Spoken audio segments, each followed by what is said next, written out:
প্রায় 2 মাস ধরে আমাদের প্ল্যানিং চলছে যে আমি আর বাবাই মিলে যাব নিউ মার্কেটে কিছু শপিং করতে, যেহেতু আমরা আগে কখনো যাইনি। তো সাত সকালবেলা কিন্তু আমি নিউ টাউন থেকে বাস ধরে নিয়েছিলাম আর বাবাই রানাঘাট থেকে আসছে, আমরা দুজনে মিলে যাব নিউ মার্কেট।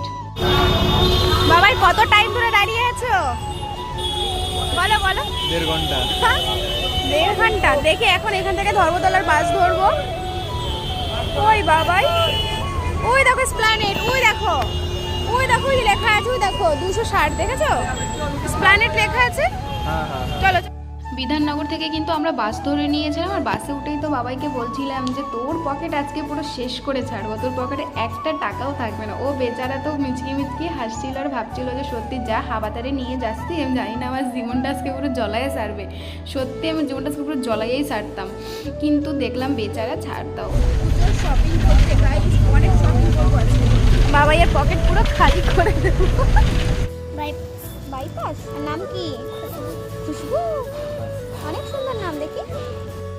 বাস থেকে নেমেই কিন্তু এই বুনুটার সঙ্গে দেখা, আর বুনুটা কিন্তু ভীষণ জোর করছিল একটা রোজ নেওয়ার জন্য। তো ফাইনালি বাবাই আমাকে বললো নিয়েই নে, কি আর হবে, এরকম তো অনেক টাকাই আমরা নষ্ট করি, ওর একটু উপকারী হবে। তো ঠিক আছে, একটা গোলাপ নিয়ে বাবাই বললো যে নিয়ে নে, বাচ্চা মেয়েটা দিল নিয়ে নে। তো ঠিক আছে, 20 টাকা দিয়ে ফুলটা দিল বাবাই আমাকে। Thank you baby.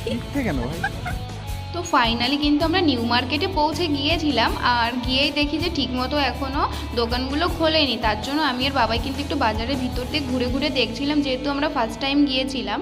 তো তোমরা কিন্তু সেকেন্ড পার্টটা দেখতে মিস করবে না, ঠিক আছে? তো চলো, বাই।